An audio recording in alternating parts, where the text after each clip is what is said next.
I was in 5th grade when this happened. I was 31 years old. I was not teaching. So I was in 6th grade. That's how I view this. That's my event. And so it's burned into my mind. It was a Tuesday. Because 9/11 happens to be my birthday. I was teaching 8th grade social studies at the time, and we were giving an ISEP test. I was a junior, and I was in Mr. Andrews's radio TV class. When the disaster occurred, I was in the middle of a calculus class. When I first found out that there was like this terror attack, I was sleeping. I was in 5th grade. I was in Mrs. Wright's Warren Central Elementary class. So on 9/11, I was a senior in high school. I was in 5th grade when this happened. I was in history class, and kind of ironic that that's where I was sitting, and it was in the morning, right? We just got our breakfast and got our little bodies back to our 5th hour group. I remember my teacher, Miss Pete. I think she just retired like 3 or 4 years ago, so she was hard at it. That's when I really started to like school, was her class. I was in there with some of my best friends. I remember Bryce McTaggart was in there, Landon Davenport was in there, Chris Sabo, just a group of boys that we kind of all ran around together, and it was ironic that we all ended up in the same class. And I remember that they said that there was a terrorist attack. I didn't even know what a terrorist attack was. We didn't really know what all was going on. I mean, it was just like there could have been a terrorist attack, there was a bombing, there was a plane crash. I heard all these, adults just talking, as kids we didn't know that, or maybe they didn't think that we were all listening, but we were, we were terrified on what was happening. And I remember Mrs. Peck, she came down to our class and said, guys, I want you to open the front of your history book, and on the left side is a picture of the Twin Towers. So I mean, that was the first time I had ever actually seen what the Twin Towers even were. And again, how ironic, we were in history and had our history books out in front of us. And I remember when I went home, I'd always got off the bus at my great grandma's house. Me and my brother, we get home and I get a phone call from Dad. He's at work and he says, hey, I don't want you to go to the park today and play baseball, because every day after school, me and the guys, we'd go play tennis, baseball, or whatever it was. And I remember not understanding why I couldn't go. And he said, buddy, there's a lockdown. I mean, you can't go anywhere right now. And at age 30 now, it all kind of unravels, and you kind of pay more attention to those things. But yeah, that's what I was doing on 9/11. I was 31 years old. I was not teaching. I had taken a break, some time off to stay home with Madeline and Megan. Megan was not in existence, but I was pregnant with her. I was 5 months pregnant with Megan. I had taught GED classes while I took time off. And I was babysitting teachers and staff children.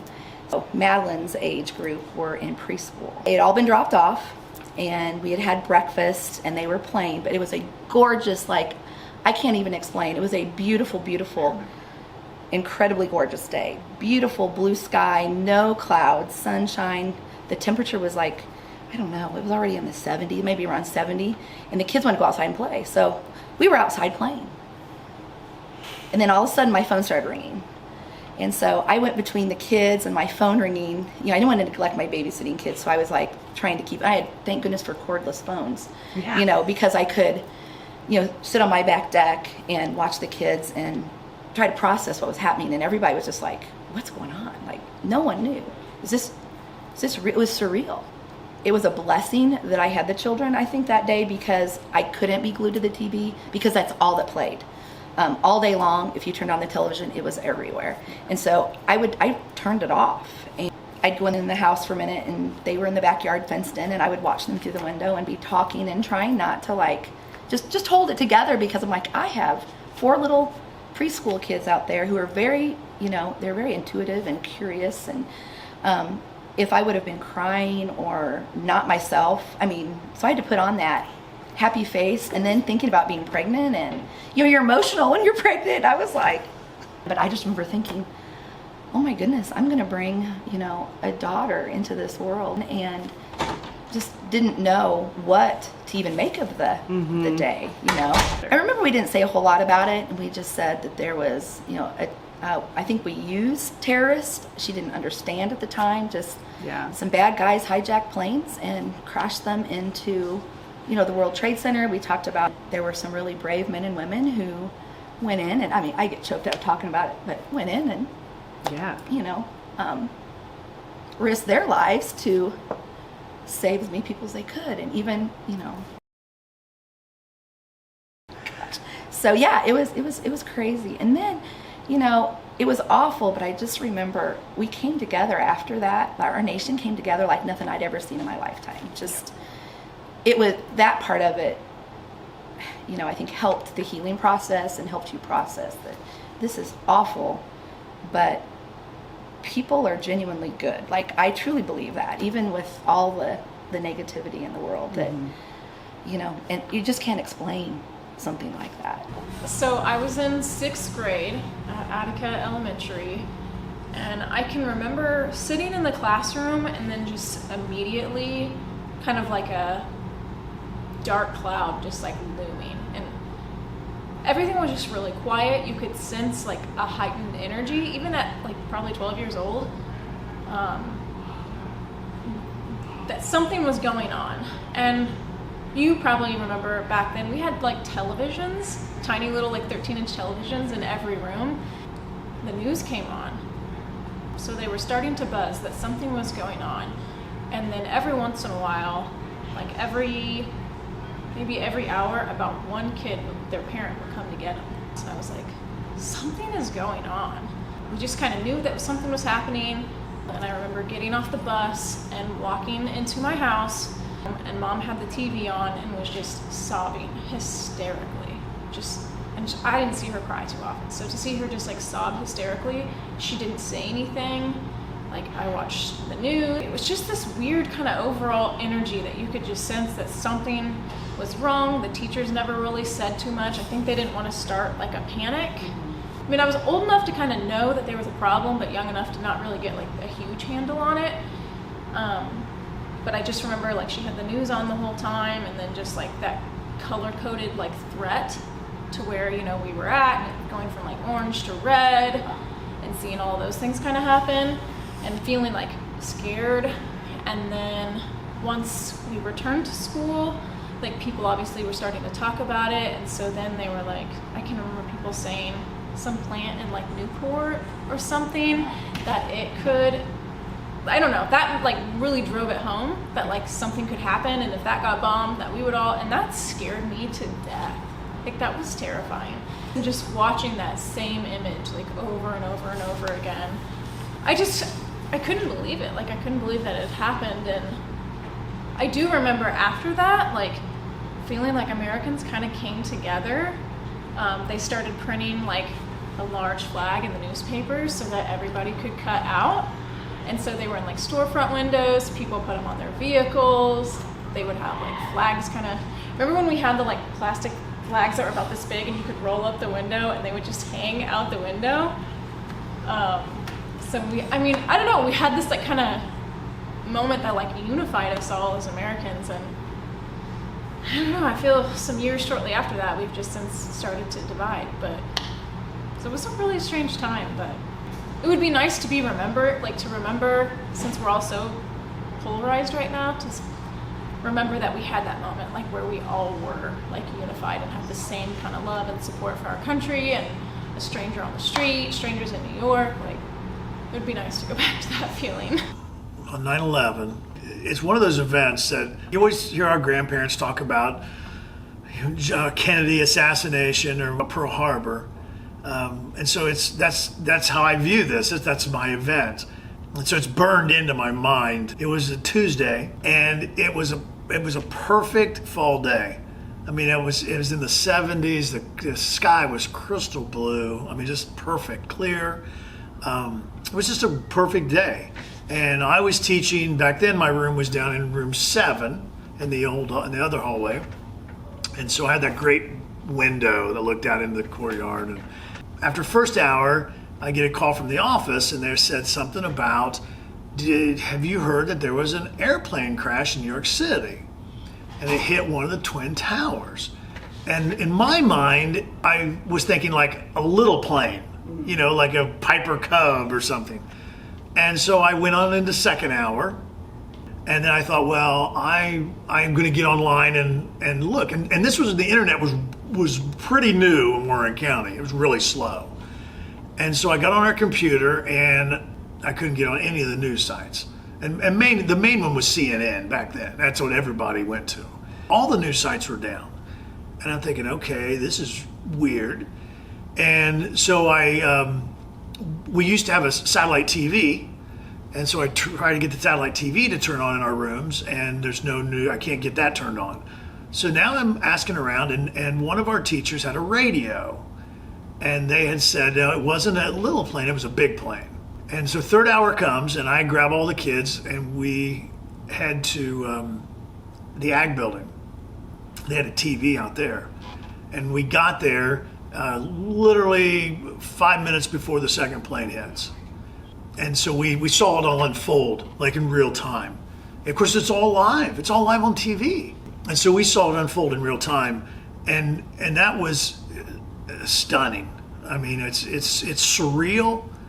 And so we sat there and we're watching this unfold, and everybody is, now people are coming to their other classes, and it's pretty full. So it wasn't very long after we had gotten there that the first hour comes down. And then the second tower came down shortly after that. We all go back to our rooms. Everybody is stunned. And I remember one of the kids asking me, are we at war? And I'm like, that's a good question. I don't know. And it's still very emotional to me. I mean, I still get very emotional about this. And so we go back to our rooms, and the one thing now that's burned into my mind is it is dead silent in our school. No one's talking in the hallways. No one is speaking in the classroom. By this time, they've got the satellite TVs turned on in all the rooms. We go to lunch. So now everything has happened. Now we're trying to sort out. The towers have fallen. We're trying to sort out what's happened. And so we all go to lunch. And I had lunch duty. No one spoke. Everybody came in. I've never heard that many people be that silent. No one whispered. I mean, everybody was stunned. And they sat down, they ate, and we went back to class, and no one spoke. For the rest of the day, that's how it was for the rest of the day. Of course, every hour we change classes because we need to. In the afternoon, we're sitting there watching, and I look out the window, and I can see on the horizon, I can see two dots coming this way. And they're fighter jets. Okay, so I figured this out pretty quickly. They're moving, coming down, and I assume they're probably coming from Selfridge Air Force Base in Michigan. They're hauling down the highway, coming down 63, and they are, man, I bet they're not 100 feet in the air. I mean, they're low, screaming over the top of the school, and I mean, the whole school shook. I don't know where they were going, but they were going fast. And of course, that just added to it, just the panic and the fear. When we got home, of course, now everybody's kind of panicked. Everybody's going to get gasoline and that. So by the time my wife got home, I said, well, we better go fill up the car. All the gasoline at IGA was gone. The only place that had gasoline was the old Shell station. And they only had premium left, and that's when I filled up my car with premium gasoline. When we came to school the next day, we did nothing but watch CNN the whole next day to see what was happening, what was going to happen. The president already spoke, and had done a great job. I mean, I thought the president did a great job with that. I mean, it was pretty powerful. On 9/11, I was working at Arnett Clinic, which is now IU Health in Lafayette. At that time, the other planes had not crashed into anything or fell to the ground. And we did see the second and the third plane when that happened. At that time, of course, Indiana wasn't in any imminent danger, but we really didn't know. So we were calling our families. At the time, my daughter was 3, so my parents were my babysitters, so I called them. And I told them to turn on the TV. And my dad said, why? And I said, you just need to turn on the TV. Someone has attacked the Twin Towers. And he said, where are you? What's the matter with you? He didn't understand that I was being serious. I don't think that any of us until the next day realized the devastation, until we started seeing the things that were happening, that they were showing footage on TV. I had plans to go out that evening with my friends because 9/11 happens to be my birthday. So I was with my friends that evening, and what was supposed to be a celebration turned into, what do you know, and what have you seen, and what do you think is going to happen kind of conversations. A lot of people say to me, oh my gosh, something like that happening on your birthday. And my response is, but I wasn't affected by what was happening. And all those families that were affected, I consider myself very fortunate, and I am not sad that I share my birthday with something like that happening in history, because every day on my birthday I remember that and have a little moment of silence. I was teaching 8th grade social studies at the time, and we were giving an ISEP test. And I'm going, that is weird, something's up. So I started reading the coverage, and so it was kind of like, what's going on? But we're giving a test, and so we can't really tell students what's going on.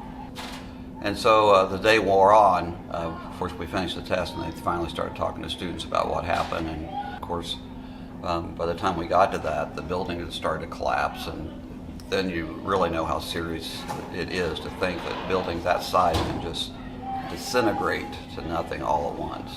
Mrs. Davis was in that class with 8th graders too. And I don't know if she was in my room or not, but I do remember that was the class. Because, yeah. I was a junior, and I was in Mr. Andrews's radio TV class, which is the room that is now Mrs. Nagel's art room. Mm-hmm. I was naive enough to not really understand the weight of it. I remember they took us, the teachers were all talking about it, and they took us to the ag room because it was one of the only places with a TV that could get the outside receptions, and saw the second tower fall. I remember Mrs. Shackleton standing in the back of the room with her hands on her face. I knew it was a big deal, but I didn't quite get the weight of it until I got home. And we were supposed to have a volleyball match that night, and I was really bummed that the volleyball match got canceled. And I came into the kitchen and saw my mom, and she was cooking supper, and she was just crying, that kind of silent cry where just tears were falling down her face. I remember my dad just saying this was going to be a big deal, and that he was concerned for our safety just as a whole, and he was unsure. So that's just the kind of vibe. I didn't really know anybody in the military. That was something that was still so far removed from me, but that my parents were scared. And so I thought in the middle of Indiana, that was kind of, I didn't understand why we would need to be afraid here in the middle of nowhere. I felt very safe in our bubble here. That's when it hit me that this was a very big deal. When my mom said she was scared and that she didn't know how this was going to play out. So that was kind of the moment that I remember the most, is when I finally understood what kind of a big, huge change this was going to be for potentially our life and how things were moving forward. So that's how I remember. September 11th occurred when the disaster occurred. I was in the middle of a calculus class, and I was teaching at Terre Haute North, which was the school that I grew up attending. At that time, I had a 2.5-year-old son. It was really hard to try and get anybody motivated to do any calculus, because at that particular point, we had sons and daughters of military personnel that lived in Terre Haute that were on high alert. The thought pattern was that because the Terre Haute base was a integral part for PSYOPs, that they might be deployed and or a target. It was really nerve-wracking. There were students of mine that had relatives that happened to be in New York at that time, working on either Wall Street or business sector. So nervousness around not knowing, couldn't get a hold of anybody. it was a very trying time, and one that when you look back upon, you think sometimes there are things that occur in life that you wish you never ever had to experience, and that's one of those things I wish I never ever had to experience. When I first found out that there was like this terror attack, I was sleeping, and I was annoyed. I'm still annoyed because I was always the first one up out of the 3 other girls I lived with. I was always watching the news, and I had stayed up late to study. She comes running in and just says, "We have to turn on the TV." Those reporters were kind of just standing there. They didn't know what was going on, and they were kind of just reporting what they were seeing, and you could tell they were appalled and shocked. So we were watching on air when the second plane hit. I can't even describe it, because then you realize this wasn't just a terrible accident. I did go to class that morning. Indiana State didn't cancel classes. I was walking in class, and I see this wave of people coming back. And that kind of made me think maybe I should get out of the city, because I didn't know exactly what to do. And so the morning was really shaky, a lot of watching TV and just going to class and talking to people that had no idea we were all just guessing. By the evening, it was pretty clear what had happened, and that was the first we'd ever heard the word Taliban. So we're, again, 21 years old, we're all college kids. We think we know everything about the world. We think, we're right at the little hub of knowledge, and we had no idea who these people were, what they were doing. There quickly became a lot of anger towards anybody that practiced the Islamic faith. It was kind of like this fear and hatred hit real quick, and the people around me were trying to make a point of not becoming the hatred, but it was kind of disgusting to see, and it didn't take long. That was awful. By the next couple of days, the dorm rooms all had American flags hanging in them. Newspapers were printing them as the back page of their newspapers, so people just had all these free American flags, and it was this like rally cry of, we're proud to be Americans. We were going to support New York City.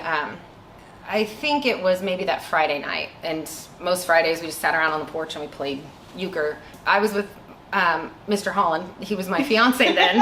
And so, we're just sitting there, and it's a solemn mood. Everyone's kind of talking about it, and one of our friends said, I'll go to war if we have to go to war. And all the young men sitting around me were like, yeah, if it protects my sister, I'll go. Because I realized everything I thought my life was going to be, because this was my senior year. I was going to go fun. I was going to move home in the winter and go student teach. Like, I had my plans. I was going to get married, and everything was going to be great. And then bam, we get an attack, and I think my plans are shattered. I have no idea whether my fiance is going to go to war. I didn't know if my brother was going to go to war. We were just so scared those few days, because we knew it was political. We knew that it was hatred. The only thing we had to compare it to was the bombing of Pearl Harbor, which automatically meant we went to war. And then on Sunday afterwards, I went to a church service. A lot of people were there. It was kind of like nobody knew what to do emotionally, so a lot of people went into the local churches. And they were sitting around, and a gentleman started singing, "God Bless the USA." He gets the part that says, "And I'll stand up next to you and I'll defend her still today."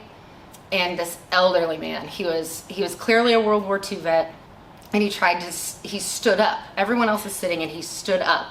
And it was a feeble old man trying to stand up, making it clear he was physically going to stand up still. And it hit me like a ton of bricks, and I sobbed. I sat there just crying, because it was my generation's turn. My grandparents had World War II. My father's generation had Vietnam, and I thought it was our turn. And my generation were no longer kids. We had to stand up, and we had to grapple with a world we didn't understand yet. So it was humbling, it was terrifying, and then it ended up being a lot of chaos and drama that got pulled into just a world change. Then airports, security was different. I mean, before 9/11, we could go to the gates and you could meet people as they got off the gates. So a lot of weird little things changed, but nothing seemed quite as scary as looking up in the sky, and you never saw any airplanes. We just saw no trails for over a week. It was just silent up there, very similar to what it was when we had the shutdown for COVID, and you looked up and there were no airplanes going, so it was just sheer sky. So on 9/11, I was a senior in high school. It was I-STEP, which was, as a senior, the best, because we didn't have to take I-STEP. Harrison let their seniors come in later after all the ice steps were taken. A bunch of us seniors had decided to go to Christo's and have breakfast together.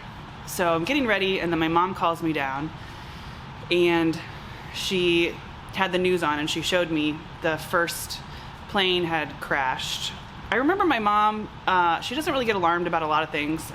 It's really interesting because I have always just been a documenter, I guess, and I was taking a photography class at that time, and so I had my camera and it's film, and I remember taking a picture of the screen of the TV, and I have it to this day. It's not a very good photo, but it documents what had happened. So as a teenager, I just really didn't think much of it, and so I went into Christo's, and Christo's was stone cold quiet. We as seniors didn't really know what was happening, and I'll never forget Gab Gleason, if you're out there. Gab Gleason, it was her 18th birthday. The visual of, she was holding balloons and she also was crying. You know, we're like, happy birthday. She had some family members that worked in the Twin Towers. It was really quiet. And then we go about our day, we're in school, not really any teachers talking to us or, you know, telling us last time this happened. Everyone was kind of in shock. And then we watched the second plane hit the building live.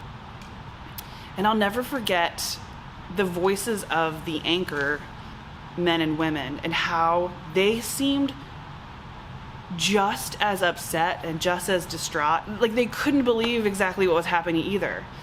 When you're a senior in high school and the adults and the professional adults on the TV are distressed, it's really unsettling. It slammed into an office building and there was a lot of debris, there was a lot of paper. You could see paper just flying from hundreds of feet up in the air. And then again, one of the anchors said, "Oh my God, I think that those are bodies." And they zoomed in, and sometimes I wish I just hadn't seen it, but I just remember like people jumping for their life.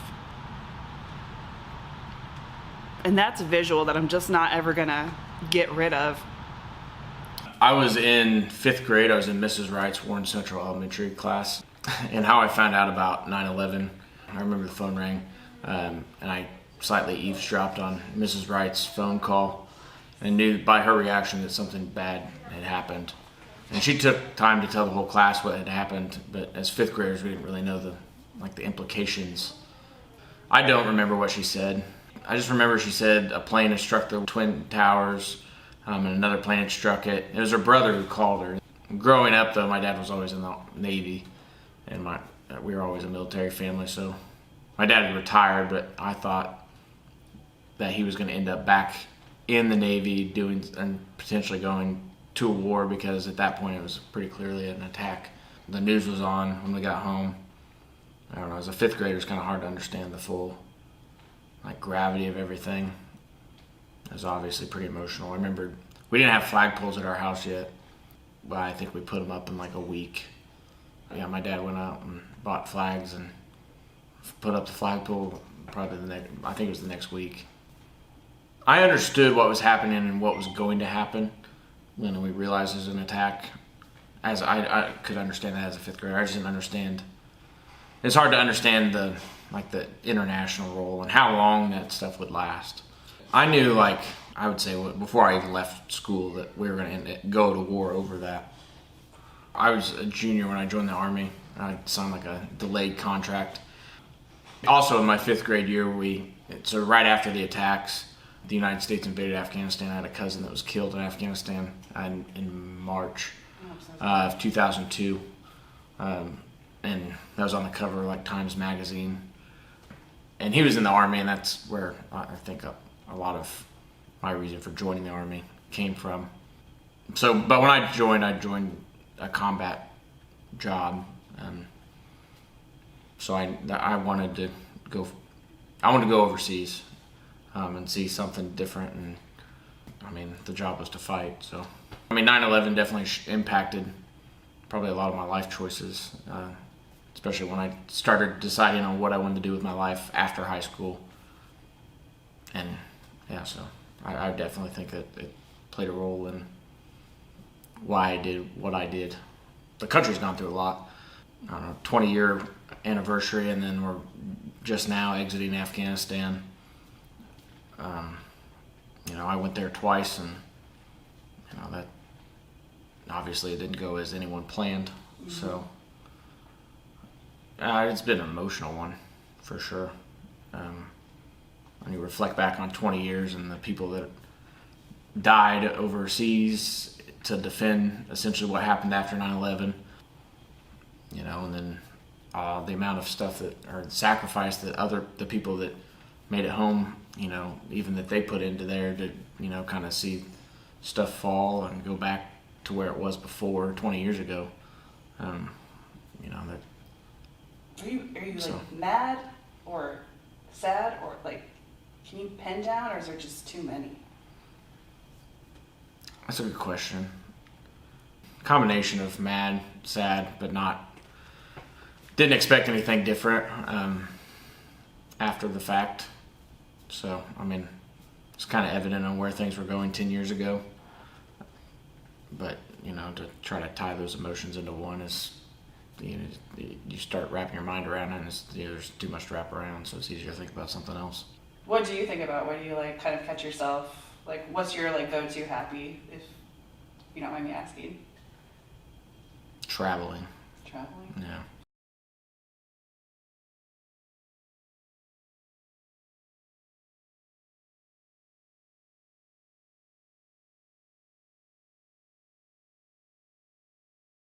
I always heard my mom talk about when JFK was assassinated. There are events that seal in each generation, and I would bet money that in 20 years from now, our students will be talking about the time that the pandemic hit and where they were. I thought this would just be a great way to kind of combine some of the past and make it more tangible, make it more visual, make it more relatable. I hope you just enjoy our stories and where we were, and hopefully you'll take a moment to think about what kind of story and what kind of details you'll remember for whatever defines your generation.